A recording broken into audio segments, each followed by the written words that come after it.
Hi, how are you doing? On this little short, I mean, this will be short. I want to just kind of go over something about client development. Of course, the key to any business is the sales side, the developing clients, and making sure you have people that want to buy what you have. In this short talk, I just want to go over something I call the ideal client profile. So if you could call that an ideal client profile, that slide, and it's one slide we'll look at briefly. That I think is meaningful to any kind of business you're doing, and also you're planning and thinking about what you want to sell. So if you look at this slide, the two really on ideal client profile, it's it's incredibly important. And you may not. I know many of you probably do work now, so you'll get the feel of this. Is that how do you determine how do you move your product, and how do you get people to buy what you want, and how can you increase your sales? All these kind of questions are day-to-day questions in any business. A lot of it, in my view, is that the first step is to determine what is your ideal client profile. Who do you want to bring on new customers? What is your ideal client? If you could come up, and often it's useful to even, like, say you're in wealth management and you're thinking about a wealthy couple, or that's your business, you think, well, let's give them names. Let's call them, Juan and Maria, whatever. Say, what are they doing this weekend? What's Juan doing? I bet he's going to the horse races. What's Maria? Oh, she's probably at a thing with so and so, or maybe they're going to go to the ballet tonight. So you think, if you start thinking that way, so well, that's my ideal client profile. Then I need to be where they are. I need to have my advertisements at the ballet. I need to, catch up on my polo playing knowledge, things like that. You need to personalize and understand who they are. The key thing is that you have limited resources in your company. You don't have everything. You don't have all the time in the world. You don't have all the people in the world. You don't have it, and your product isn't made for everybody. It's made for a certain niche, and you may want to sell to everybody. Like maybe you sell paper clips, you can do that. But often you have something that's less, generic, and you want to make that thing go. So what you need to do is figure out what is your ideal client profile, and with limited resources, your time should be spent. And this is simplistic, but it's true. You want to deal with people that have a need and appreciation for your products and services. People that really want what you have and are willing to pay for it. So it doesn't do any good to be cross purposes selling, talking to people that either don't want it, are interested in it, or don't have the money to buy it. So you go like this. You want to make a match where you're talking directly to people that have a need for it, want it, and are willing to pay for it. The other thing, and even anytime you're in business, you talk to anybody that's been in business a while, they will tell you that long-term sustainable relationships are the key to the business. It is very difficult to acquire clients and takes a long time.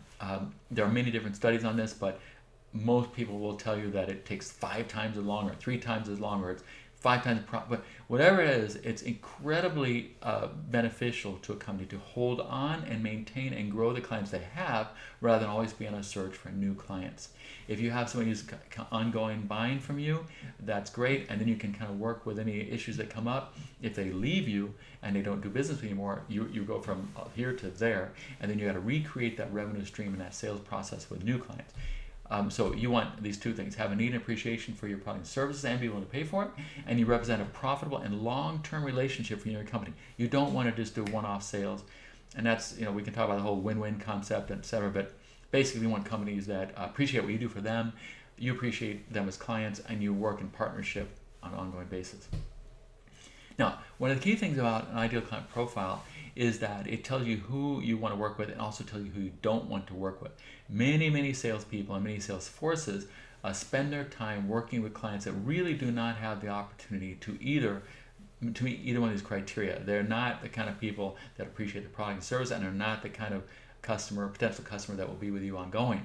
So you want to avoid that. You want to spend your time. You have limited time, limited resources, limited focus, and you want to bring all that to bear on exactly who your best client can be. So what do? I'm not going to go into this really. This is quite a complex thing. I probably told you guys I work as a consultant, and sometimes and often I will do just this for a client. I'll figure out, let's really determine your ideal client profile and build a matrix for that. So in those cases, I take all their best clients and their worst clients, and just throw in all the data I can possibly get on that, and then come up with a criteria on what is common to the best clients and what is common to the worst clients, and usually come up with 8 or 10 things. And then I weight them I give them a numerical score, and so that you end up with a matrix where you take this client prospect, you figure out the details of who and what they are, factor in this matrix, and you end up actually with a score, and it's incredibly effective. That if you have a score that matches similar to your best clients, they are an ideal client, and you can work. And once you get them, they perform very similar to your good ones. If you have a client that's under the score that's your ideal, by a lot, you capture them and get them, you will not be happy because they are not fitting the mold and the model of their best clients, and over time they won't buy as often as you thought they would. You end up not keeping them as a client. Again, I'm not going to get into that with you guys in the great detail, but I will say this: when you have a business, what you should do is figure out who are your very best clients and what are their characteristics, and as close as you can, develop a model that around those characteristics, so that when you see a prospect, that you can easily see, that prospect is really a lot like these other good clients I have. And then you can, over time, you can make that more sophisticated, but at least on a simple basis, that client is a lot like my really good ones. These guys are not. And so if your boss tells you, really get after these guys, you want to have an answer to say, that'd be a waste of time. I can spend a lot more time on my existing clients to develop more business, and I can spend time on these prospects that look exactly like my existing clients. That's where I'm going to spend my time, and you will be successful doing that. If you get spread out, kind of misaligned with that concept, you will find yourself spinning wheels, and really you think you're working, but you're not. You're just at work. So it is a really key concept to developing a really quality business. Hope that makes sense to you and that you can benefit from that. And thanks a lot. Talk to you soon.